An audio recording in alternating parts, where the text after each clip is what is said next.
O ano de 2026 promete consolidar mudanças profundas no planejamento escolar. Educação é o nosso tema hoje aqui no programa Espaço Aberto pela TV e Rádio Câmara Bauru, para falar de inovações pedagógicas, metodologias ativas, integração tecnológica e foco no desenvolvimento integral, que devem se tornar novos pilares das estratégias educacionais para gestores, alunos e famílias. Nossa convidada aqui em formato virtual é Ana Paula Macafani, que é diretora pedagógica da Escola Mais. Gentilmente aceitou nosso convite para este importante bate-papo. Ana Paula, seja muito bem-vinda. Obrigada pelo convite. Boa tarde a todos. Vamos lá, começar falando um pouquinho sobre a tecnologia, né, que deixa de ser uma ferramenta acessória para se tornar, a partir de agora, o motor da educação. De que forma isso acontece? Bom, isso acontece de diversas formas. Acho que as principais formas que isso acontece a gente tem hoje as plataformas que a gente então pode consultar. Então, desde a gente olhar o que está acontecendo nas estratégias diferentes. Então, se a gente lembrar como é que era a educação antes, a gente tinha lá só aquela aula expositiva, o livro, o aluno, a lousa. Hoje o professor ele pode trazer um vídeo, ele pode trazer uma enquete, ele pode trazer um jogo, uma gamificação. Então, a tecnologia ela está presente hoje na aprendizagem de uma forma estrutural.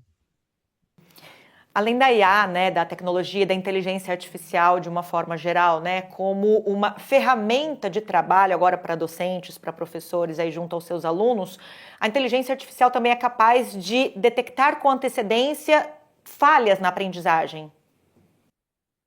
Exato, é. Hoje, bom, o processo de avaliação, ele é super importante para acompanhar a aprendizagem dos estudantes, né? Então, se você já sabe o que você quer avaliar, você faz uma avaliação consistente, os resultados vão mostrar aí os gaps de aprendizagem, vão mostrar o que o aluno, aonde ele está com dificuldade, e aí, nesse sentido, ajuda muito a gente a preparar planos de aula que são personalizados para aquelas necessidades de cada aluno. Então, você consegue montar estratégias para que os alunos possam, para que você possa suprir esse gap de aprendizagem, né? Então, isso é uma necessidade grande, né, que a gente tem, e a IA veio suprir essa necessidade de uma forma muito legal. Então, hoje você consegue montar lá, fazer um estudo adaptativo, né, para um estudante, e aí você monta um questionário, você monta uma avaliação, a partir do momento que ele vai fazendo essa avaliação, a própria IA e as próprias plataformas vão sugerindo novas questões para ele. Então, se você já sabe, você vai sendo jogado para as questões mais difíceis.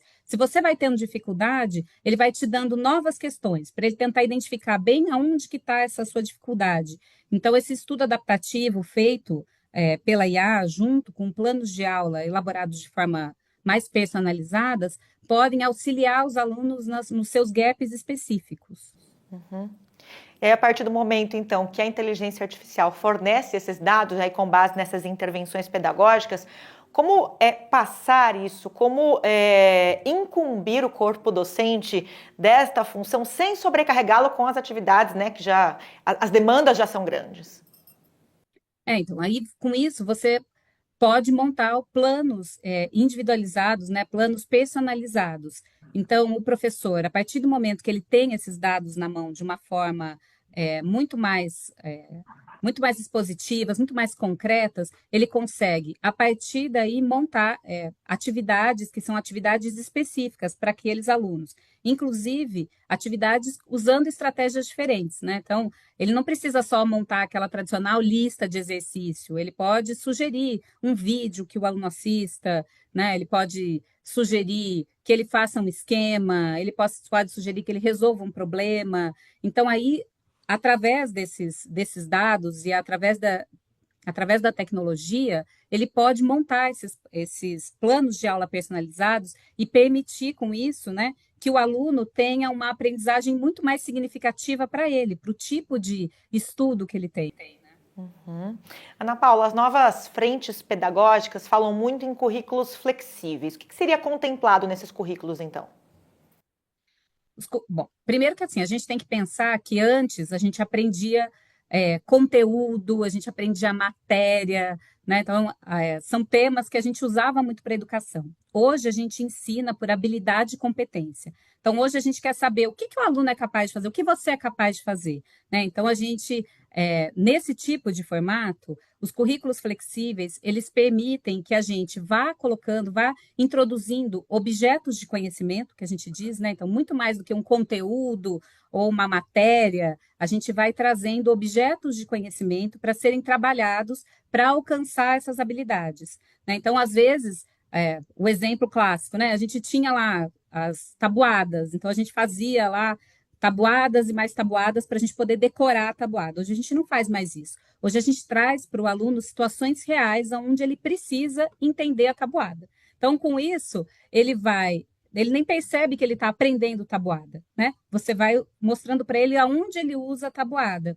Então, com isso, você alcança aí uma certa habilidade. Então, isso é muito mais.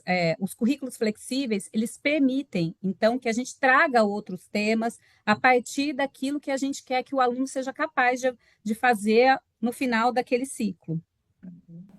Isso permite, de alguma forma, que as escolas, né, possam estabelecer as suas aulas, né, reorganizar os tempos pedagógicos, levando-se em conta a necessidade de resolver, então, esses problemas reais, como você colocou, mas sem prejudicar o currículo, né, sem prejudicar o repertório, o conteúdo acadêmico tradicional, pensando aí em carga horária de aula, enfim. Sim. Então, hoje, pensa, a gente usa essas estratégias todas diferentes, todas essas metodologias ativas que a gente usa, elas permitem que esse conhecimento tradicional, ele seja significativo para o aluno. Então, ele deixa de ser aquele conhecimento que era, né, um conhecimento que você aprendia e dizia, eu não sei, nunca vou usar isso aqui, eu não sei onde eu vou usar. E hoje você ensina isso através das situações problemas, através dos links que isso tem com a vida real, né? Então, esse conhecimento, ele faz parte da vida real, né? Então, hoje a gente proporciona que o aluno tenha essas estratégias. Então, você cria momentos em que não são momentos só de aula expositiva, o professor dando uma aula e o aluno assistindo passivamente. Então, você cria momentos de estudo autônomo, por exemplo, onde você coloca os alunos lá num lab de educação e eles sentam juntos e eles vão resolver um problema, né? Então, é aprendizagem baseada em problema. Dependendo das estratégias que você usa, você pode usar uma estratégia de pré-aula. É um assunto que eu quero que você já traga alguma coisa para mim desse assunto. Então, o aluno pode assistir um vídeo ou ele pode participar de um jogo e depois essas conclusões ele leva para a sala de aula e aí o professor já vai começar a sua aula a partir desse contato que os alunos já tiveram com essa situação, né? Então, tudo isso torna essa aprendizagem muito mais significativa e esse conhecimento que a gente diz que é um conhecimento tradicional, que é um conhecimento, ele vai aparecer na aprendizagem de uma forma muito mais orgânica. Então, a gente não tem mais aquele momento que você precisa sentar e estudar aquele assunto, né? Aquele assunto que você está estudando, você está relacionando ele com todos os momentos com vários momentos da sua realidade, né? Então, isso torna a aprendizagem muito mais significativa para o estudante. Uhum. Agora, a gente sabe que investir, né, num ecossistema mais robusto, com tecnologia, com inteligência artificial, exige custo financeiro, né? Pensando que isso pode ser uma realidade um pouco mais facilitada para grandes redes escolares, mas aquela escola menorzinha do bairro, do interior, né, que tem a intenção, tem interesse em se modernizar, né? Pensando na implementação, então, de aulas com currículos mais flexíveis, com essa abordagem de problemas, de resolução de problemas reais com o aluno, enfim, que dicas, que orientações você daria? Bom, eu acho que assim, a criatividade é o principal ponto para isso, né? Então, tudo que a gente tem que a tecnologia facilita, a gente também pode fazer de outras formas. Então, muitas vezes você cria projetos muito interessantes, usando muito mais assim materiais recicláveis, usando diálogo, pedindo que os alunos tragam alguma informação, façam uma entrevista. Então, se você tem o acesso à tecnologia, você pode usar as plataformas, né? Você pode usar esses recursos, mas se você não tem, de qualquer maneira, é possível fazer, né? Propor todas essas situações em sala de aula, usando estratégias que são estratégias que a gente diz analógicas, né? Então, é botar os alunos para trabalharem coletivamente, trazer situações, problemas para os alunos resolverem em esquemas manuais mesmo. Então, construir um mapa mental é uma coisa que os alunos podem fazer,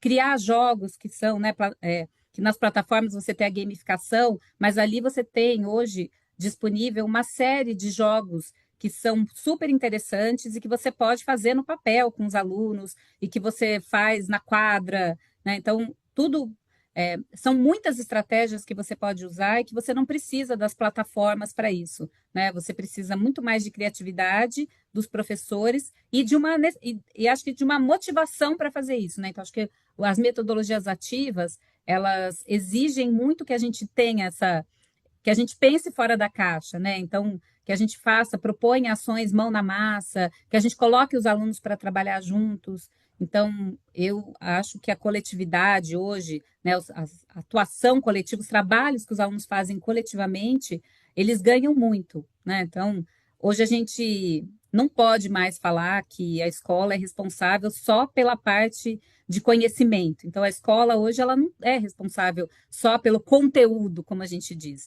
A escola é responsável pela formação integral. Então, ela precisa dar conta da parte de conhecimentos e ela também precisa dar conta das habilidades e atitudes ou do socioemocional, né? Então, ela precisa desenvolver esse indivíduo por inteiro. Também é uma responsabilidade da escola junto com a família, né? Então, quando você proporciona a atuação coletivamente, quando você proporciona esses trabalhos em equipe, que os alunos façam, cada um faz um pedacinho e depois né, o conjunto é uma coisa grande, você desenvolve uma série de habilidades, né? Você desenvolve autoconhecimento, você trabalha com resolução de conflitos, né? A convivência, a empatia. Então, tudo isso hoje faz parte de uma formação integral que a escola precisa proporcionar.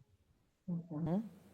Para a gente finalizar, Ana Paula, a gente sabe que quando a gente fala em educação, né, como nós começamos a entrevista falando, existem 3 pilares. Nós falamos da relação escola e aluno, mas também existe o pilar famílias, né? E quando a gente menciona a tecnologia como uma ferramenta importante de trabalho dentro da área da educação, com a disponibilização desses dados, né, dessas interpretações das avaliações, né, do comportamento pedagógico dos alunos, é claro que os pais também acabam aguardando um feedback de todo esse movimento. Como deve ser a partir desse momento, então, pensando nesse novo contexto, né, com as ferramentas tecnológicas, inteligência artificial cada vez mais presentes dentro da sala de aula, como deve ser, então, a comunicação entre escola, aluno e famílias? A participação das famílias é fundamental, né? Escola é projeto de vida. Então, a gente tem que escolher uma escola que tenha princípios e valores que são muito parecidos com o da família, né?